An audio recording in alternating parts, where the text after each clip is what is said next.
International Seminar. Good afternoon, everybody. Welcome back to this second plenary session of this 17th International Seminar on Dynamics of Emerging Business Innovation and Trends, Academia Industry Role, Debit Air 2022. To improve is to change. To be perfect is to change often. Now we request C. Pratika of Post MBA to open welcome address.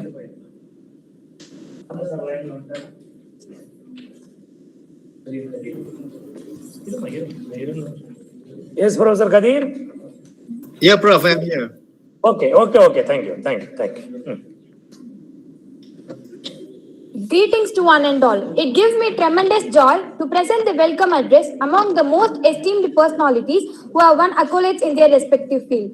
First and foremost, I would like to welcome Dr.M.Selvam, Head, Department of Commerce and Financial Studies, for arranging this special event. Next, I would like to welcome our chief guest, Dr. Abdul Qadir bin Othman, Deputy Director, Research and Innovation, Institute of Business Excellence, University Technology Mara, Malaysia, for this plenary session too. He joined virtually to give a lecture on ensuring customer retention for business survival in the new competitive world. We have a great opportunity to listen to his valuable thoughts on customer retention. Warm welcome to you, sir. We are eagerly waiting to listen to your informative lecture, sir. Hearty welcome to the viewers of Debit Air YouTube channel and participants joined through Google Meet. Your participation makes this webinar a successful one. Next, I would like to welcome our department faculty members, PhD scholars, my dear seniors, and my classmates for this session. Once again, with immense pleasure, I welcome you all. Thank you. Now we request Dr. S. I. M. Villan, former Senior Professor of Economics, Madrasa University, to deliver the presidential address.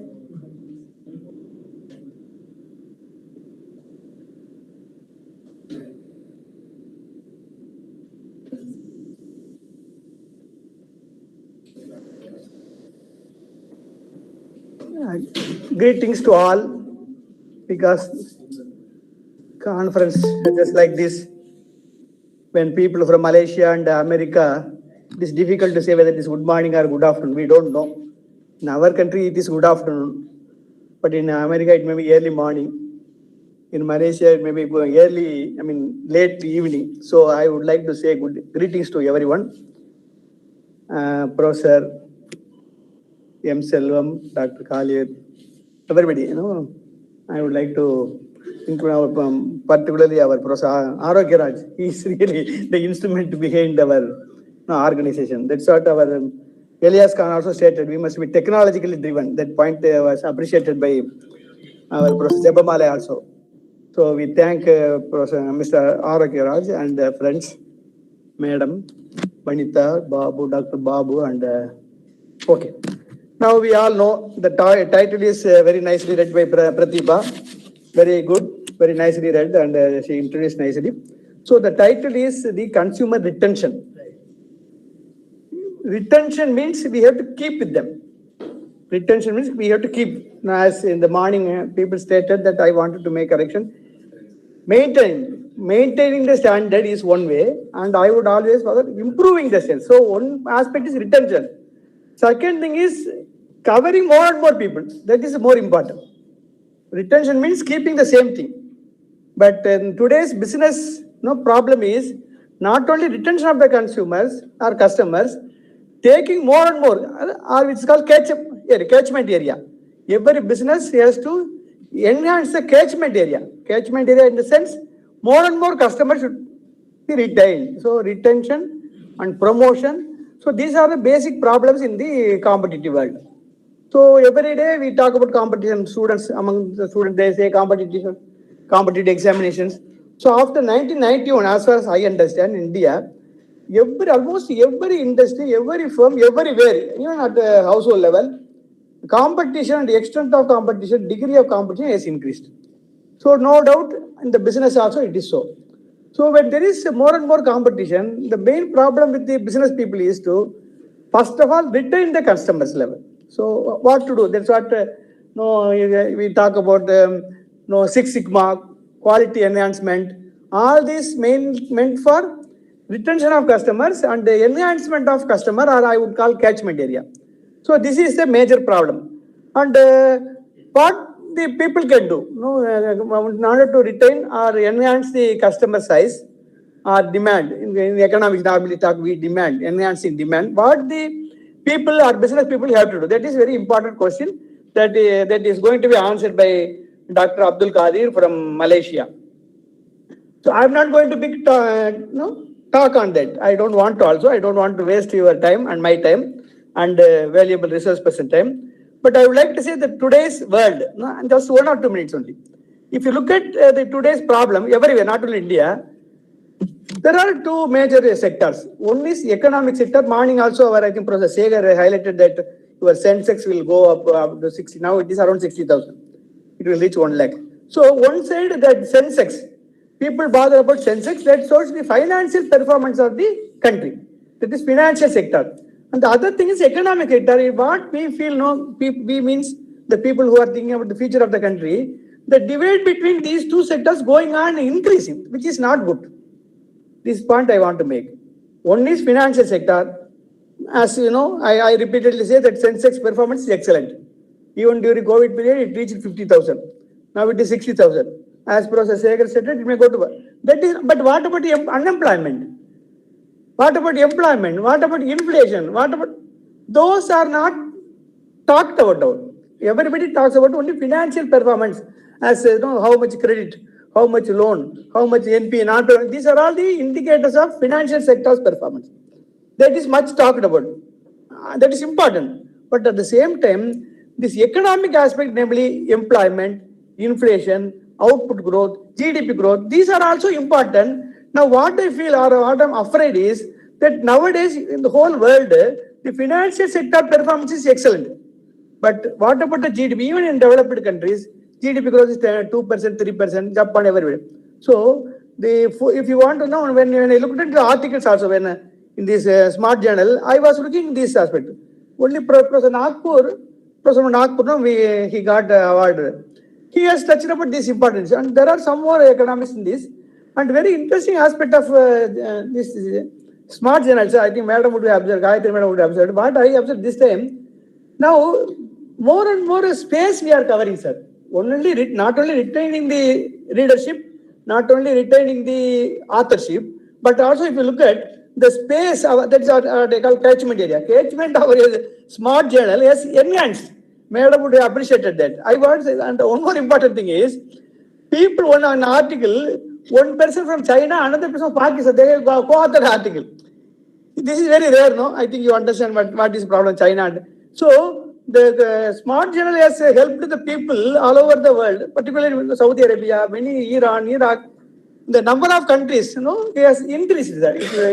Because the last so many years I am seeing, the smart journal has been able to retain the number of readership, not only retaining, improve the quality of the journal, integrate the countries, I call spatial integration.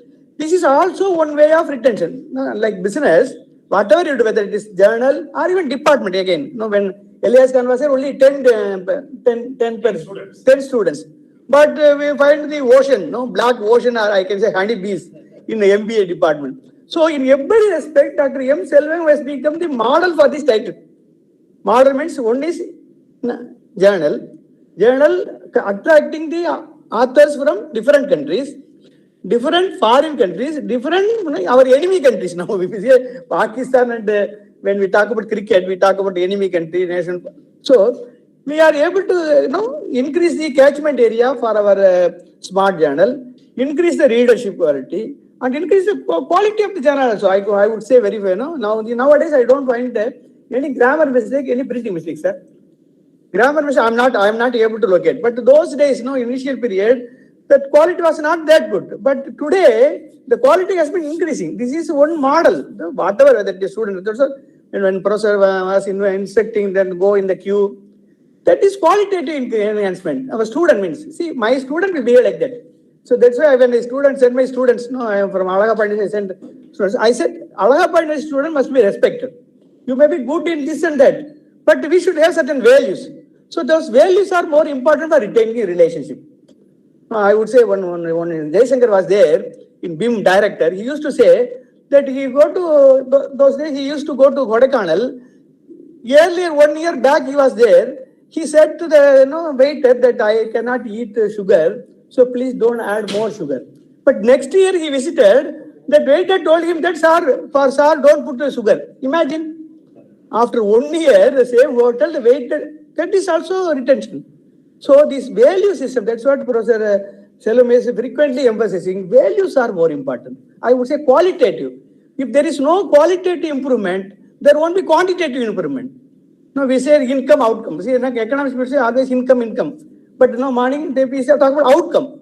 So if there is no proper outcome, there won't be income. Outcome means what you learn from this. So business people also should learn every day. They should not be complacent with the quality, whether it is Saravanan or I don't want to give so many examples. You know that. You are still Sardas. He is from remote area like near Ariel, that dry area that is called the Pratahudi, that part. Now see how they are. So whether you are student or teacher or head of the department or businessman, everyone should try to improve the quality, not only retaining the quality, improve the quality of what we do. Whether teaching means we should, that is what the opportunity generated here. In the morning, I think our madam started, opportunity are not given, they should be created. At the very first statement, I like that. Opportunity just don't come. She made that term. Opportunity don't come. Opportunity must be generated. Like on elective conference. See, what ultimate aim? Ultimate aim is to improve the quality. So whether it is standing in the mess or taking food, everywhere we should make our signature. We should make our signature. Whether it is taking anything, whether presenting paper or talking something or even playing, everywhere if we bother about the quality enhancement, definitely retention won't be a problem. This sort. So when we go outside, you try to make the quality. Quality, I say it is qualitative variable. It may not be important, but normally we talk about quantity. So quantity won't come. People say he has got so much money, but he is not proper. He is borrowing more money. NP not borrowing. Why? That value is quality. So this quality and quantity should go together. If people do not have proper values, they will borrow more and commit suicide. Today we are finding they are earning more money. REC professor earned 2 lakhs, but he lost 20 lakhs in share market. Now one professor has committed. You would have seen with the 2 children, wife. He killed his wife. With so much 2 lakhs per month income, sir. Then why he is? You understand? So money alone is not important. That is only quantitative aspect. Quality means we must be very careful with spending money. We must return the money. So that is quality. I am saying. Nanayam. Tamil la sonna nanayam. Nanayam என்பது qualitative. Income என்பது quantitative. இது ரெண்டும் ஒண்ணா போனா தான் life சக்சஸ்ஃபுல்லா இருக்கும். Similarly, when we talk about the economy, financial sector is one. Economic sector, if they don't go together, then there will be problem. That is what American 2007-8 crisis. They don't. Financial sector performed very well, but economic sector. So I would like to conclude one thing that retention of business, or retention of customers, or retention of quality, anything, consistently we should work together. We should make our signature. Then only we can improve upon. Then only we can retain our customers. Customers are students. For HOD, customers are students. If he does not do properly, then definitely Madam is from Bishop Air College. Why should he? No, somebody from I think from SRC. Madam, your friend stated. So SRC. So that's what we thought. We should attract people from all the colleges. Then only I am successful. I was doing really. For me, students from Tiruvannamalai, everywhere they came, because I wanted to give them, everything, not just taking lecture, giving mark degree. That is anybody can do. What we must more values. The students of Bharatdasan University Commerce means they should behave like that. Mark and all that is different. So that is what important to retain the customer. So let me finish, and I would like to listen to our Professor Abdul Qadir. Thank you, sir. Thank you. I am I.M. Pillai from Tiruchirappalli, Bharatdasan University. Thank you. We are very happy to listen to you, sir. Thank you, Prof. Okay. Good afternoon, and to those in India, and also good evening for those in Malaysia. We are now 4:44 in Malaysia. Okay, let me share the slide first.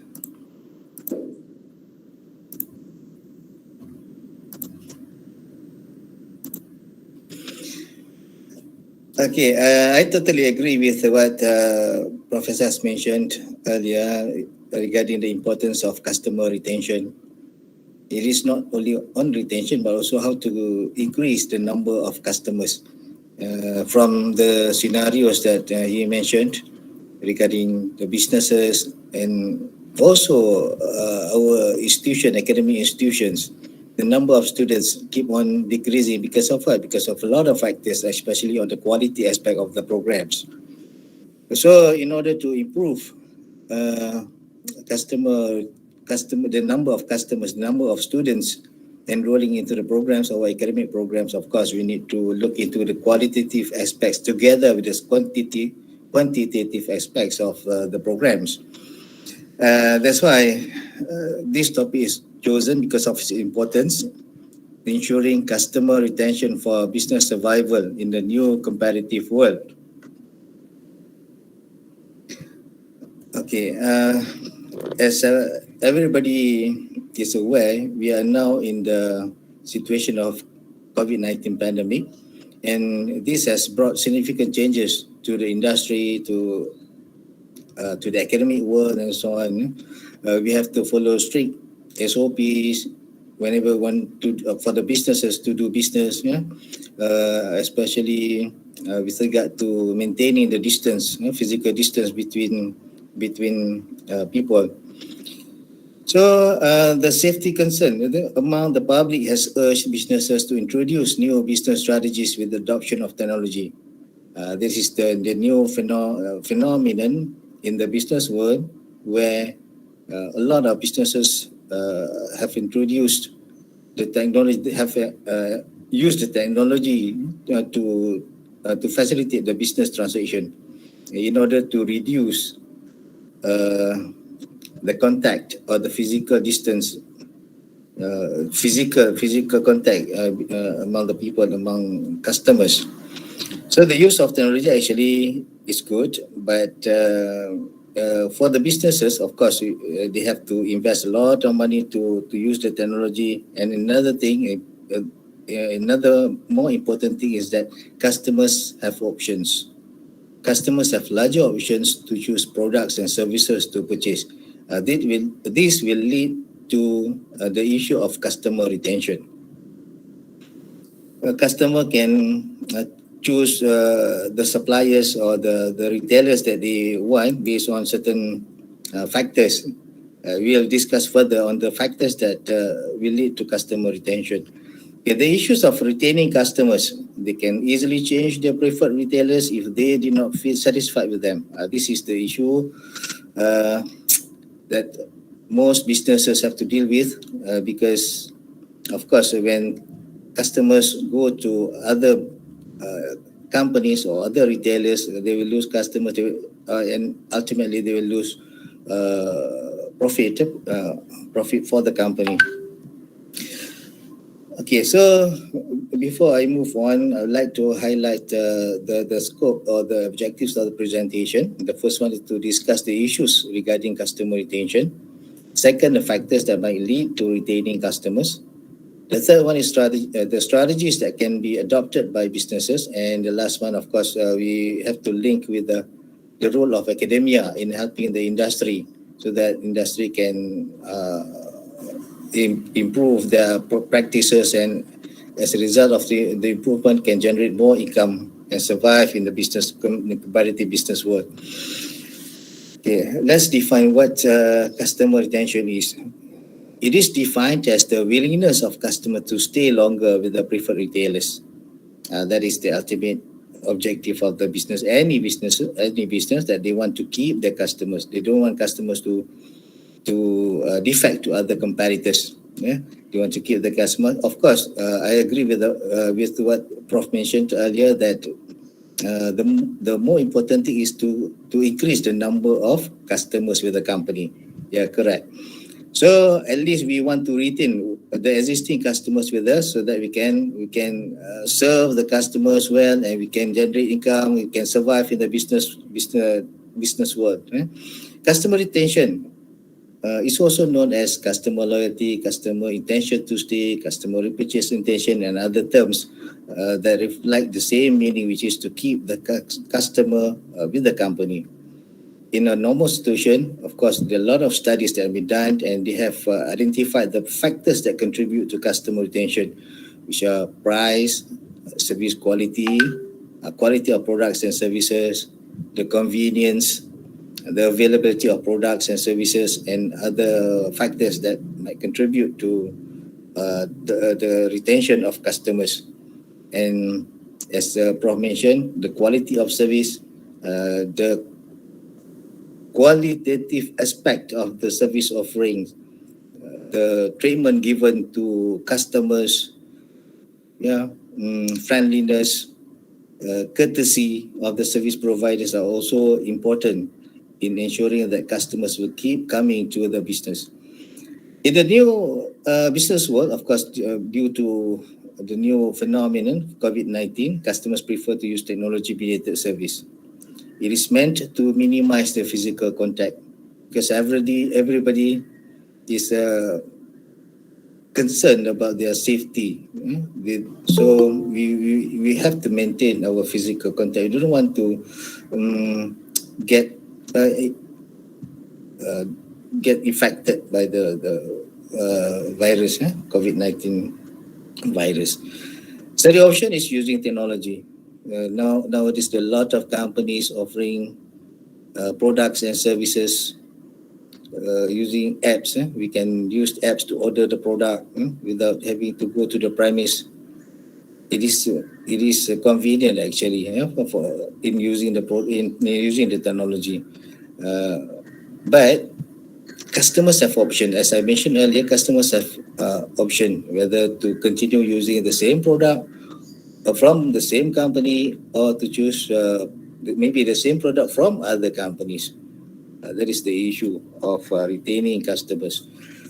So in this case, using technology-mediated service, there are a lot of also other factors might contribute to customer satisfaction.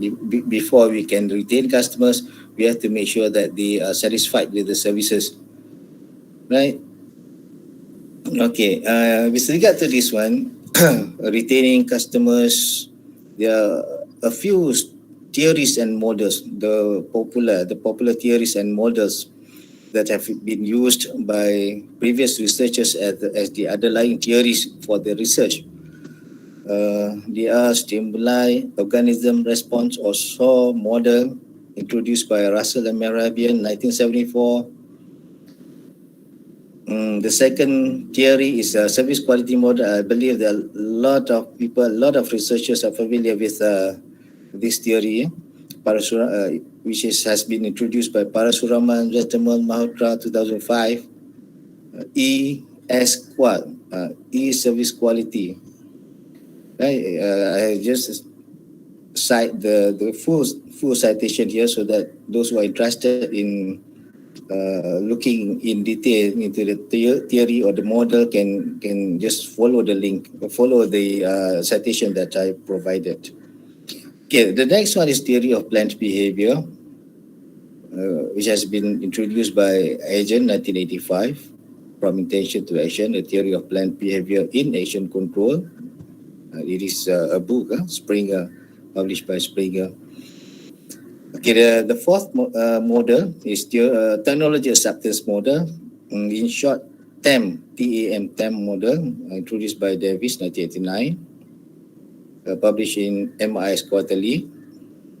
And the fifth model is the Unified Theory of Acceptance and Use of Technology model, or UTAUT, introduced by Venkatesh, Morris, Davis, and Davis, 2003.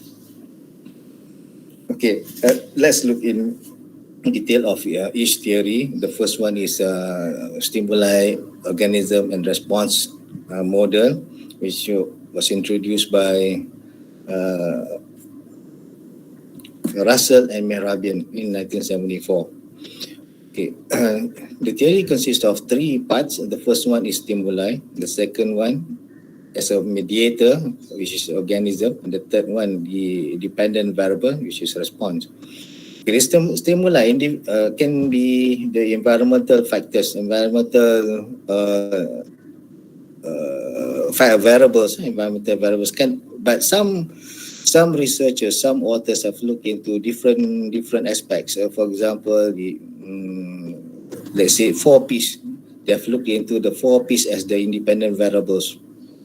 Some researchers have looked into other aspects of the organization, for example, marketing, human resource management, promotion, advertising, and so on. All this can be regarded as the activities or programs conducted by the organization in order to influence the emotion of customers. So when customers are happy, then they will purchase or repurchase the product from the company.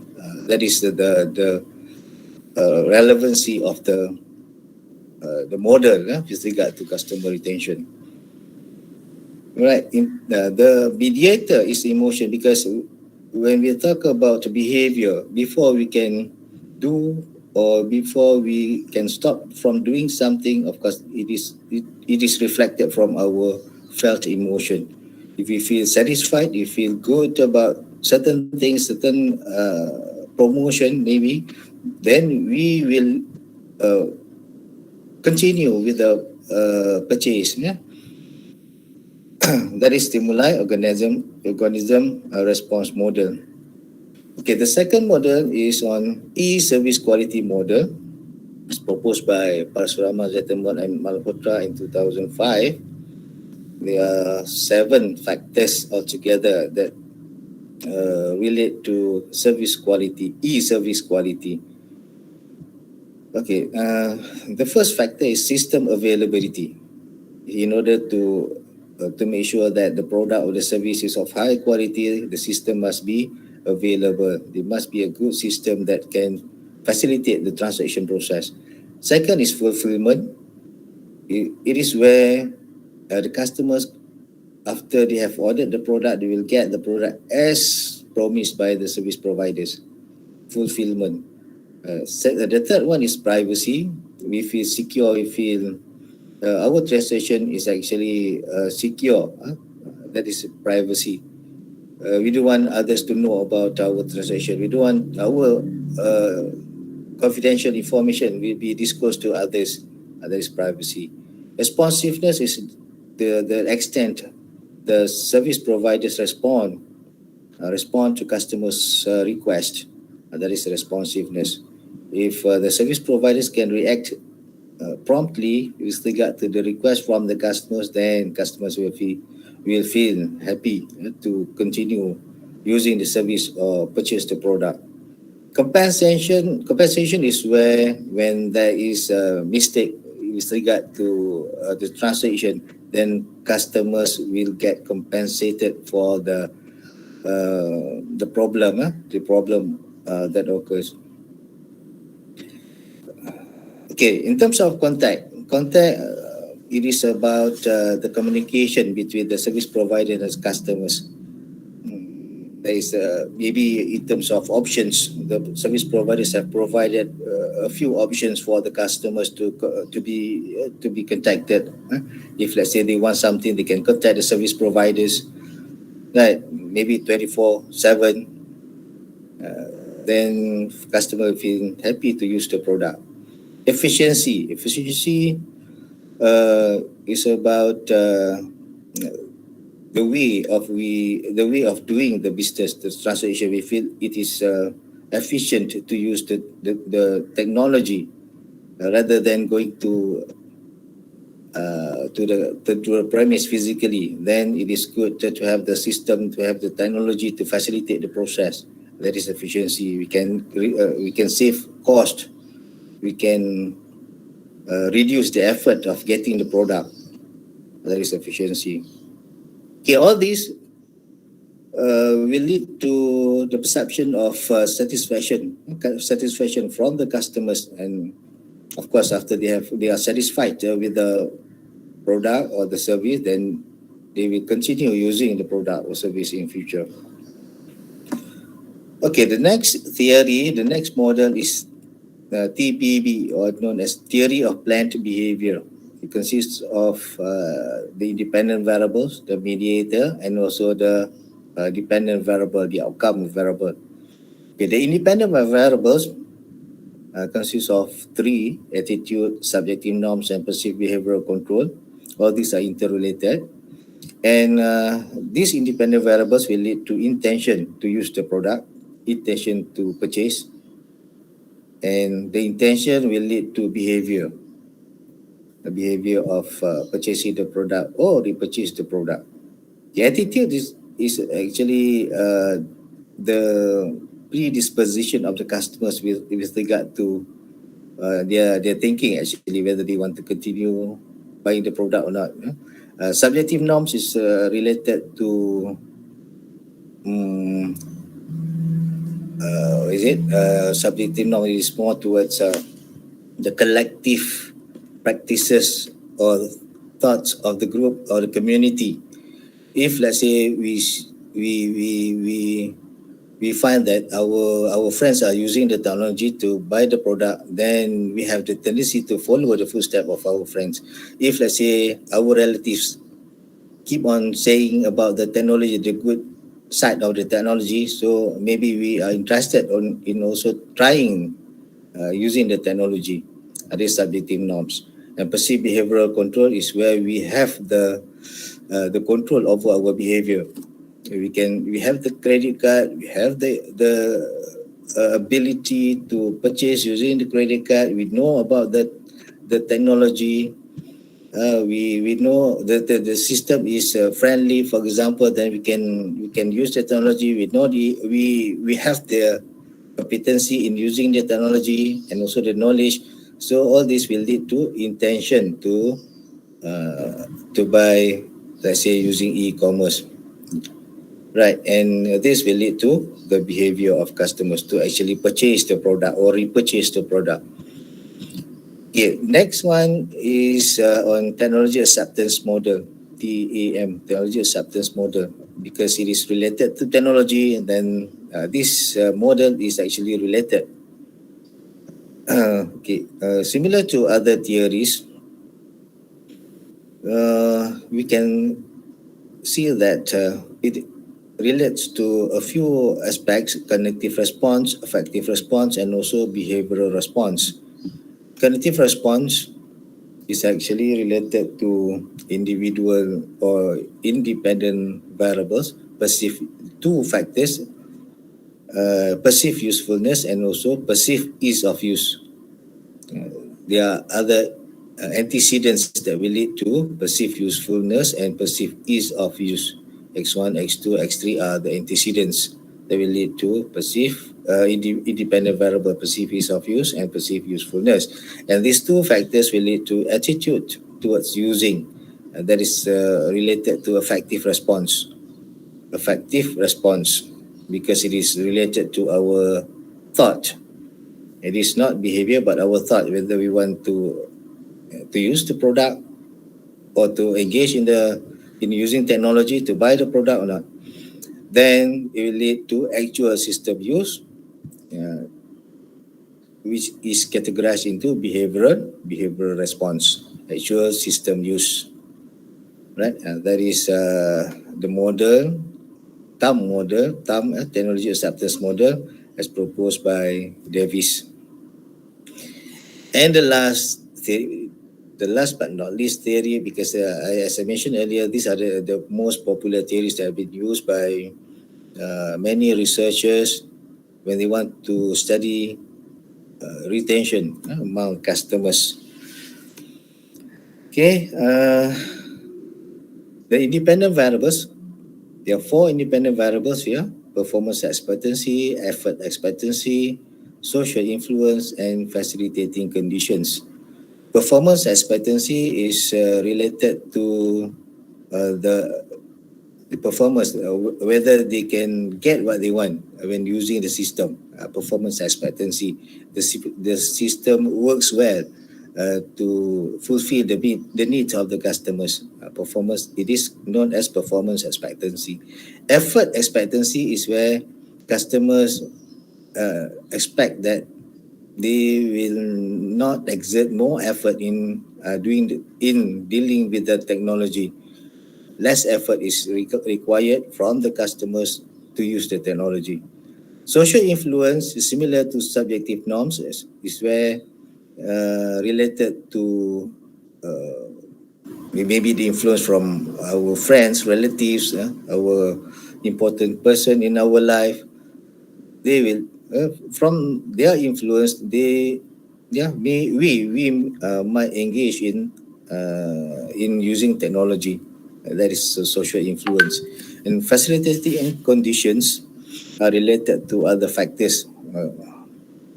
Maybe organizational factors, maybe economic factors, and other social factors that will facilitate the process of using the technology. These are known as facilitating factors. All right, the mediator. The mediator in the model is behavioral intention, similar to other models of behavioral intention. And the outcome variable or the dependent variable is use behavior. Okay, in the model, there are a few moderators introduced by the authors: gender, age, experience, voluntariness of use. All these might might moderate the relationship between the independent variables and the dependent variables, and also between independent variables and the mediator or the mediating variable. Okay, from the theories, normally when we do research, regardless whether we are doing master's programs or PhD programs, of course, after we have identified the phenomenon of interest, which is customer retention. So we need to choose the right model, the right theory that can serve as the underlying theory for our studies. From the theory, then we need to identify the factors important to develop the conceptual model of the study. That is the way we conduct research. That's the way we identify the factors important in our study. We need to have something as a basis or the guide for us to identify the factors. That is basically the process of doing academic research. But when we want to, let's say, contribute to the industry, we want to solve the real problem in the industry, we want to contribute to the betterment of the industry. Of course, we need to make sure that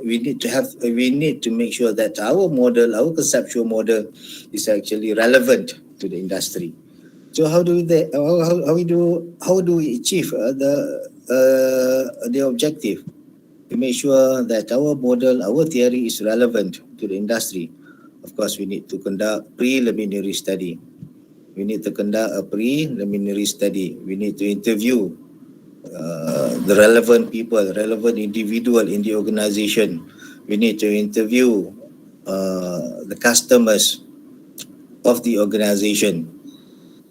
Actually involved in this kind of research when I collaborated with other companies, CIRIP, for example, right, conducting assessment for various companies that request for accreditation from CIRIP in Malaysia. CIRIP is an accreditation body in Malaysia.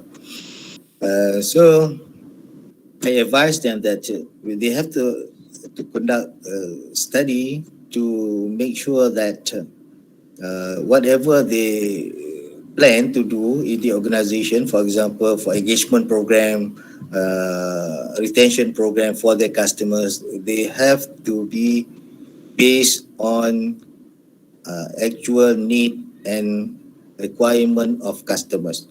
How do we identify the needs and requirements of customers? Of course, from research. Whether they want to conduct a small research group, focus group study, survey method, doesn't matter, as long as they can correctly identify the needs of the customers. Okay, as I mentioned to you, in terms of the identification of the factors, after we have reviewed the existing models and theories, research findings from journals, then we need to confirm. We need to confirm the identification of the factors with the real setting, with the customers, with the organizations. We need to conduct a study to confirm this. Right? Okay. Here I highlighted a few strategies for businesses that they can do to make sure that they have done the correct thing, and they have done a correct strategies, correct. They have taken the right efforts to make sure that customers will retain in the company. We keep on doing business with the company. So first, we need to review the existing studies related to retention. Second, of course, we need to identify the most prominent factors. As I've shown to you, we have to look for the theories and models, related theories and models. And from there, we can choose the factors that are important, that are perceived to be important in solving the problem of retention. Okay, the third strategy is to conduct a study to ascertain the contributing factors. We cannot just assume that these factors are relevant to industry. We need to interview using qualitative study. We need to confirm that these are the factors important to be focused on in order to solve the problem. Conduct a study. My students, PhD or master students, I always ask them to conduct a preliminary study before they before they proceed to establishing the framework for the study, because we don't want to be so theoretical. We need to be more practical in solving the problem. Right? Conduct a study to ascertain the contributing factors. Then, based on the findings, develop relevant strategies. The strategies must be relevant to the findings of the study. That's why we can see that a lot of businesses, when they develop the strategies, when they implement the strategies, some of the strategies are not effective, are not successful in solving the problem. Because of what? Because the strategies are not relevant, are not related to the problem that they are facing. Okay, next one, choose and implement the strategy after we have brainstormed the strategy, after we have weighed the advantages and disadvantages of each strategy. Then we choose and implement the strategies. Then after that, we need to evaluate the performance and improve the current practices of the organization. These are some of the strategies that should be used by businesses in order to improve their businesses. All right. Okay. I highlighted a few examples related to customer retention. Of course, for companies, they have the first thing they need to do is to segmentize customers according to certain characteristics. Segmentize the customers. Segmentation can be done maybe based on some companies. They use demographic factors as the indicators for segmentation. Gender, age, income, amount spent for the product, time spent for maybe looking for the product. Yeah, all this can be used to segmentize customers. Some for example, banks they use the amount the customers invest in banks to segmentize them. The customers are divided into gold customers, silver customers, bronze customers, so that they will develop different strategies, different programs to engage different group of customers. Right. After that, the organization needs to identify the needs and requirements of customers. As I mentioned earlier, before we can engage the customers, of course, we need to identify the needs and requirements of the customers. I involved recently in evaluating hospitals. They said that they have identified the needs and requirements of the patients. I asked, how did you do that? Identify the needs of customers based on the complaints, based on the request from patients. Then I said to them that actually you need to do more formalized activities or programs in order to identify the needs and requirements of customers. Maybe by having a focus group study, by choosing the maybe the important customers for the hospital. From there, conduct a session with them to identify their needs and requirements. Because as I said to you, different customers have different needs. Different group of customers have different needs and requirements. So from there we can segmentize the customers and also develop different programs for each segment of customers. Okay, after that, we need also to identify the right strategies, right communication channels to engage with each segment. We have phone calls, we can use emails, we can write letters. It is conventional method of communicating with customers. What else? We can use social media, Facebook, Instagram, and other social media platforms to communicate with the customers. So these different channels of communication must be evaluated in terms of their effectiveness. Because of what? Because if let's say a website, using the website of the company, if let's say most customers are referring to website when they want to get some information, when they want to continue doing the transaction with the company, so the website must be informative. There are a lot of information pertaining to the product and service posted on the website, and the website must be user friendly. The website must be attractive enough to make sure that visitors will remain looking for information at the website. And of course, it must be secure. Right? Evaluate, of course, we need to evaluate the effectiveness of the channels, improve the effectiveness of these channels. Let's say the time taken to provide response for emails maybe longer than expected. So the company must make sure that the process, or simplify the process, or maybe the company can reduce the time taken to respond to requests from the customers. As one of the company mentioned to me that they will give feedback, they will acknowledge the request from the customers within 48 hours. I said that 48 hours are too long for the customers to wait. Of course, when they request something, they provide some feedback on the services of the quality of services of the product. They want to get at least fast acknowledgement, a quick acknowledgement from the company.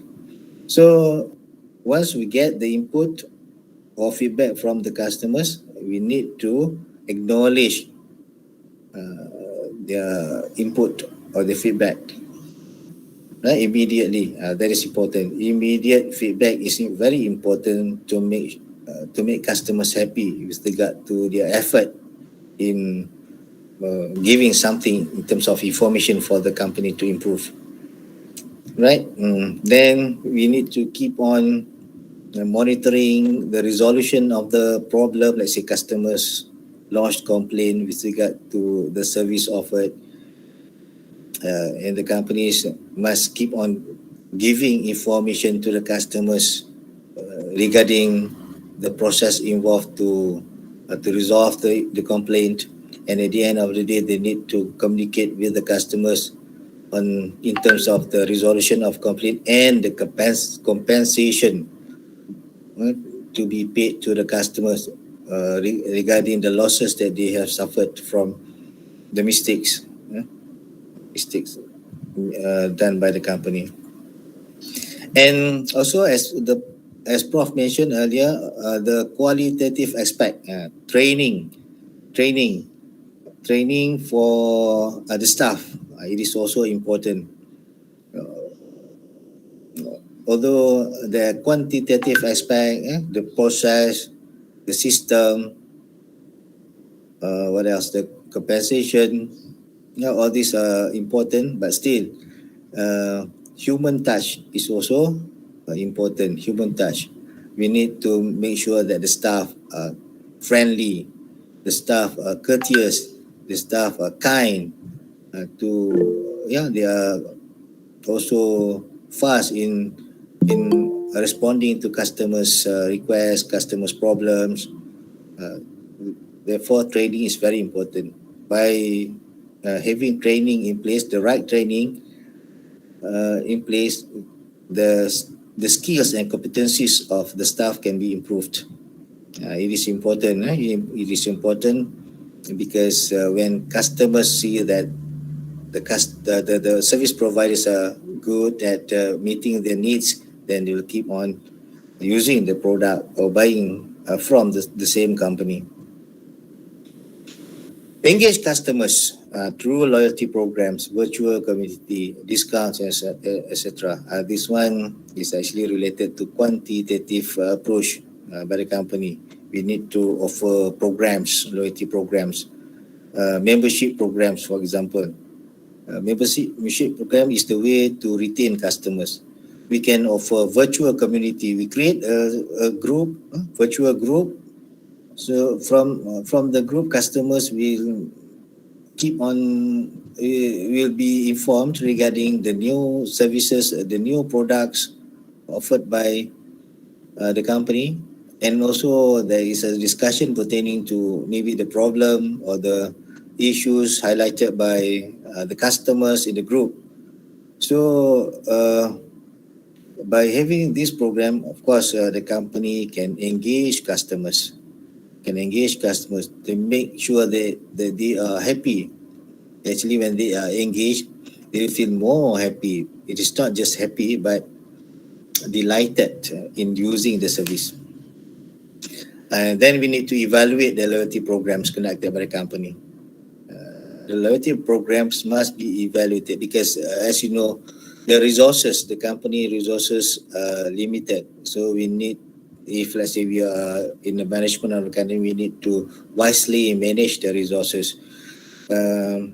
It's no point if let's say we have a lot of programs, a lot of activities for the customers, but they are not effective in attracting or keeping the customers with the company.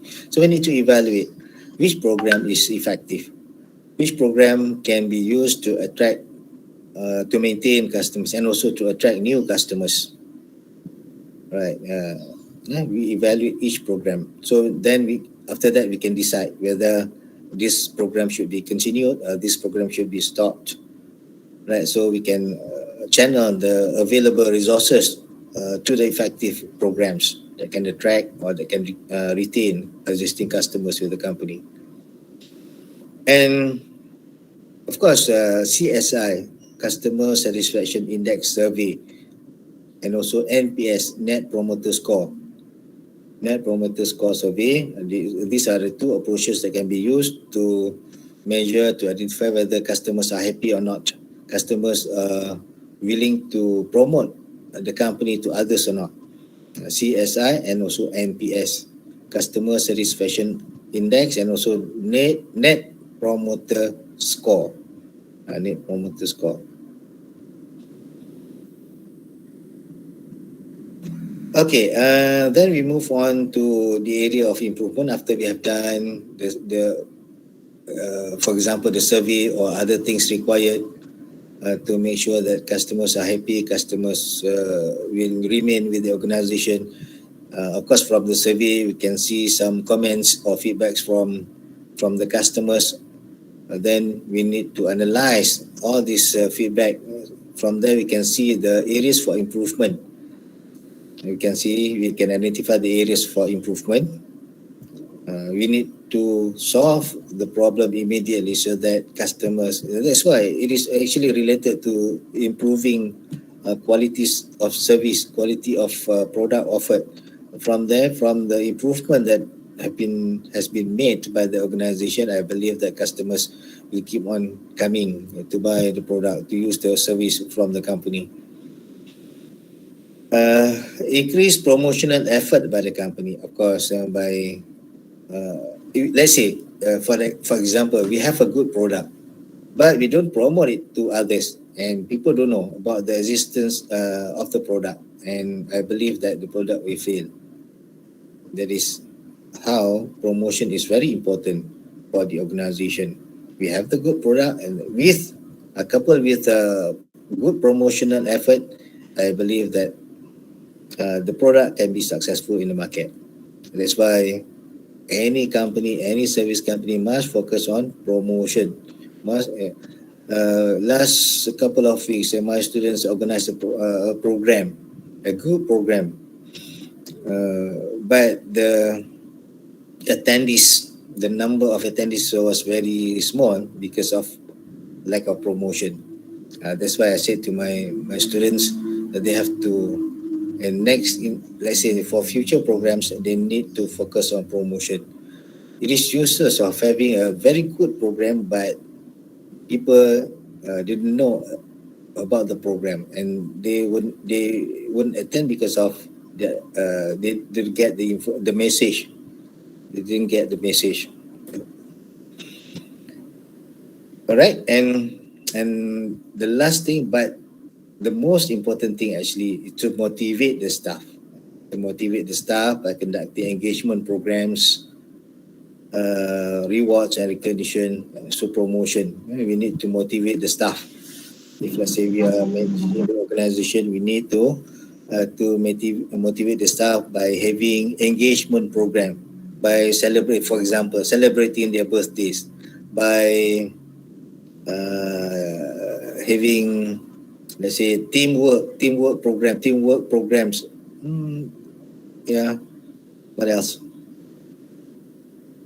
These programs can be used to increase the motivation of the staff, providing rewards and recognition. Make sure they get those who are eligible for promotion will get the promotion. All this can be used to motivate the staff. Motivated staff or satisfied staff will make sure that customers are also satisfied. Happy staff will make sure that customers are also happy. That is the key for having high customer satisfaction. Okay. For some, maybe this is a new thing, but in those in marketing, this is a common issue, common thing in marketing. Customer as ambassador. This is also a strategy that can be used to make sure customers will act as an agent to promote the company, to promote the product, to promote the brand, so that others will increase. Customers voluntarily act as the representative for the company to promote the company, the brand, the product, or the service.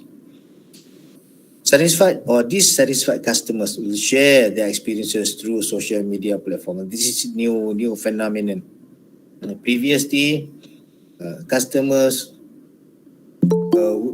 just share their bad experiences with others through physical contact, but now through social media, the views of the service can quickly spread from from one person to another in a matter of a few seconds. That's very important to take note on this, because using technology, good experience or bad experience can be shared with others quickly, and this will affect the company, tarnish the reputation, especially the reputation of the company, overnight actually. So companies must take the measures to monitor the feedback with regard to the service and the product in the social media, so that action can be taken to to rectify the problem. Companies need to continuously monitor this posting and respond accordingly. Companies can also formalize this program, customer as ambassador. I remember one company mentioned that they use customer as ambassador by having celebrities, by following the celebrities. When the celebrities come to get treatment from one of the audited hospital, and the celebrities will share their good experiences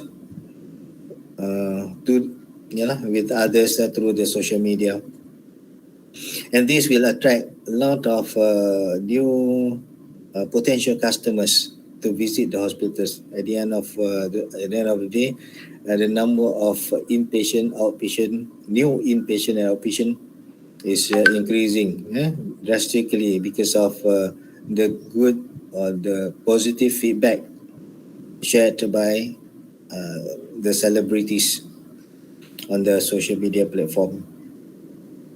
So with this regard, I think for the companies, they should formalize this program by appointing the public figures, celebrities. People are now they just admire the public figures, the celebrities, more than the what I call the just mere advertisement, promotion, or message from the company. They want to see, they want to hear something from celebrities, then they will follow. If let's say the celebrities are wearing something unique, different, and then they will try their best to get the let's say the costume and the they want to be in a group similar to the celebrities. They want to follow exactly what their celebrities wear and use. All right, this is the new trend among the consumers. And also the last suggestion is that companies can provide reward and recognition for their effort. Provide something so that it will motivate the celebrities or the public figures further in helping the organization to survive or to excel in the business. Okay, to relate with the topic of our international webinar, of course, we have to look into the role of academia in helping the industry. The first one is collaborating with the industry. I believe that the current practice now in Malaysia and also in India, we tend to focus solely on academic work, academic research without much connecting with the needs of the industry. So to do this, we need to scout around, look for industrial research grant. From there, we can help the industry. We can provide, we can share our expertise with the industry. Conduct action research. It is quite different from fundamental research. In fundamental research, it is where we focus solely on developing the theoretical model, or framework to pursue the more towards the academic research framework. So our focus should move towards conducting action research. Research is very much related to industry, the real world. We need to solve the existing problem faced by the industry, the real problem faced by the industry. That is known as action research.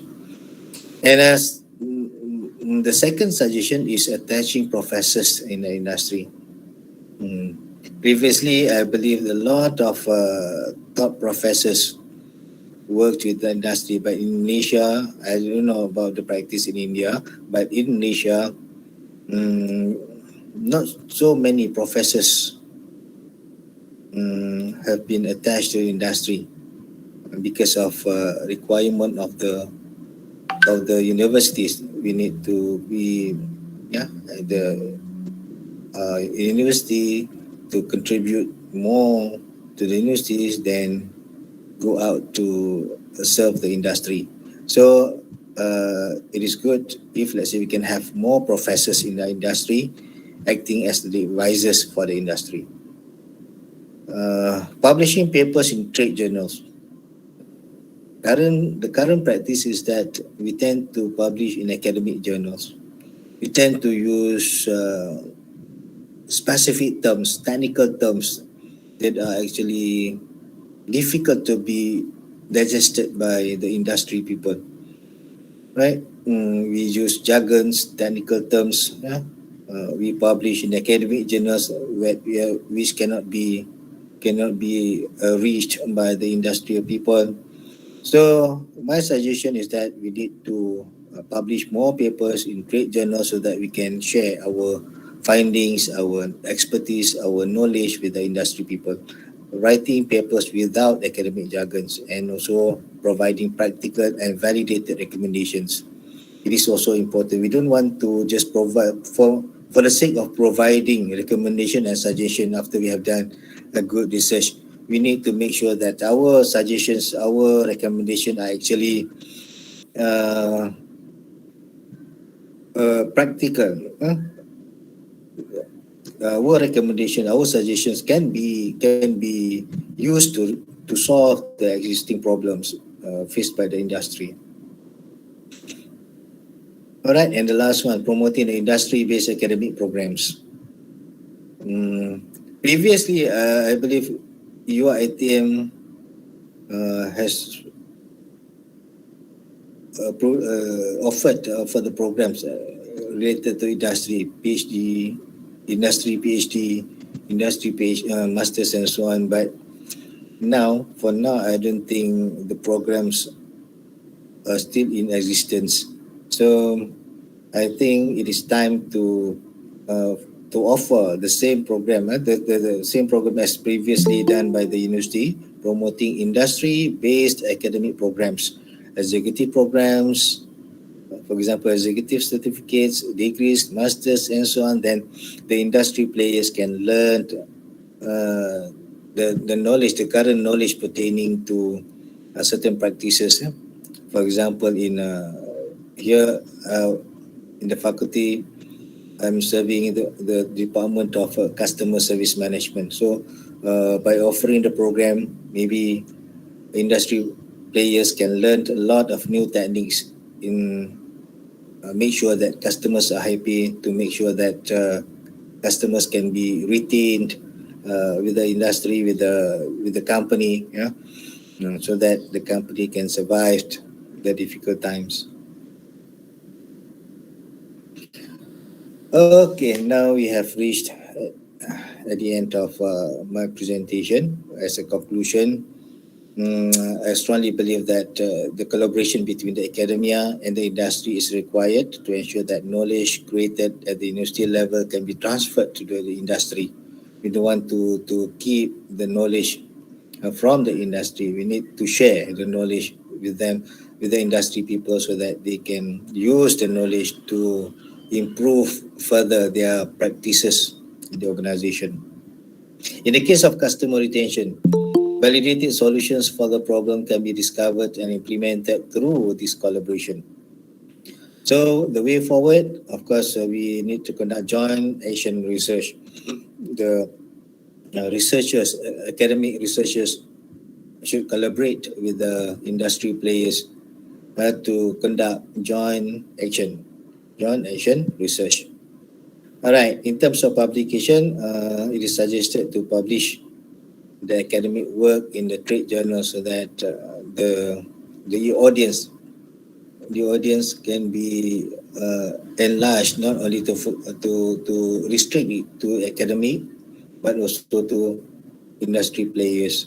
And the last one, we can offer academic programs for practitioners so that a lot of industry players can learn the new knowledge, new technologies, the new practices, the new discoveries in the academic world, so that they can apply the findings to to the practice in the industry.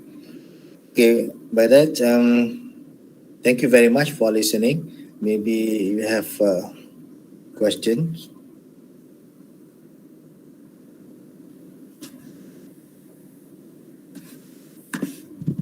Any participant or students want to say something?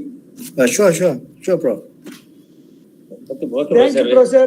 Professor Abdul Qadir, very interesting, very elaborative, very widely covered lecture. When I started, my introduction, I never thought that. Yeah, I have one doubt, Professor. Yeah, your presentation is very neat, very interesting. A lot of new information I have learned your lecture. But what is your experience about the industry academic collaboration? Is it practically possible whether the industry will make use of academia practically? That is what my doubts. Over to Professor Pradeep. Can you please repeat the question? I cannot hear you clearly. What is your experience, sir? Your lecture was very neat. My experience? Yeah, what is your experience in industry academic collaboration? Oh, in the academic collaboration. Okay, in my presentation earlier, I mentioned about my involvement with the industry. I'm actually the associate assessor for accreditation body in Malaysia. So from there, normally I'll go from company to company to assess the practices. From there, we can provide some suggestions, some input for them to improve the practices. And that is the way I collaborate with the industry in helping them to move forward. But I think Professor Babu is here. He is the director of Bharathasan School of Management. I don't know whether, but in India, sir, Yeah. so we have been talking so much about this industry business collaboration, even university business collaboration. We have separate unit also. But Okay. in my understanding, the success rate is very, very limited. Still, our industries do not support the education institutions, unlike American countries, where most of the universities are supported by the business enterprises. But in our country, still we totally depend upon government funding. No other funding is possible. No private entrepreneurs come forward to support the industries. The other way around also, it's not happening. Even we are not able to find jobs for our youth in the corporate sector. Corporate sector depend on some other source for their employment.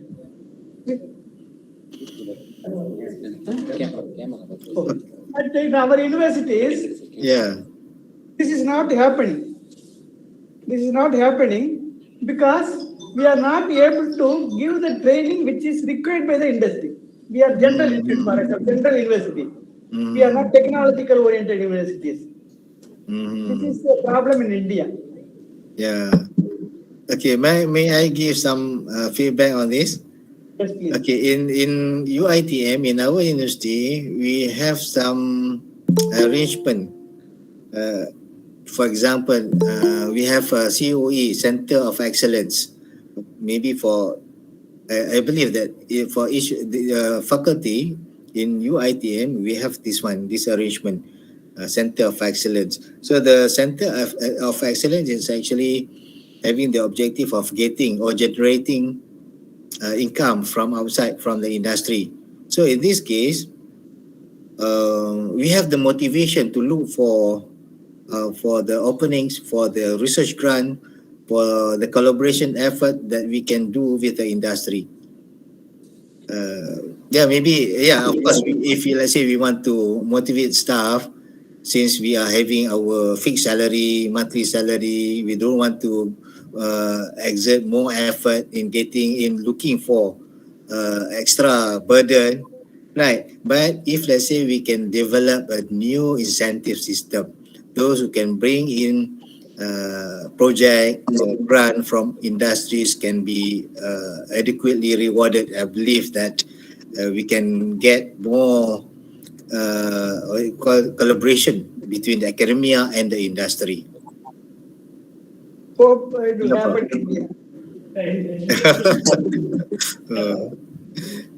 Okay, thank you, Professor. Thank you, sir. It was very nice. Okay, thank you. Thank you very much. I really got lots of points about this now. Now I can give 1 hour lecture on this. Okay, okay, bro. Thank you very much. Good theories, steps, stages, how to do. You have an excellent lecture, sir. I really enjoyed. All right. Okay, thank you. Thank you very much. Okay. Thank you, sir. Thank you. Thank you, sir, for your informative speech and amazing presentation. Saying thank you is more than good manners. It is good loyalty. Now we invite Mohammed Zisham, PhD research scholar, to propose for Dr.M. A very good afternoon to one and all present here. I consider it a great privilege to propose a vote of thanks for this plenary session. First, I would like to thank our resource person, Dr. Abdul Qadir bin Uthman, for his special lecture on ensuring consumer retention for business survival in the new commodity world. Thank you so much, sir, for your presentation here. Next, I would like to thank Dr. I.M. Pillai, sir, Senior Retired Professor, for addressing this conference. Thank you very much, sir. I also wish to express my gratitude to our beloved Professor, Dr.M.Selvam, organizing this conference for academic community like us. Next, I would like to thank our faculty members for their guidance and support in conducting this webinar. Finally, I would like to thank our department research scholars, researchers from other institutions, delegates, and MBA students for their cordial cooperation. Thank you, one and all.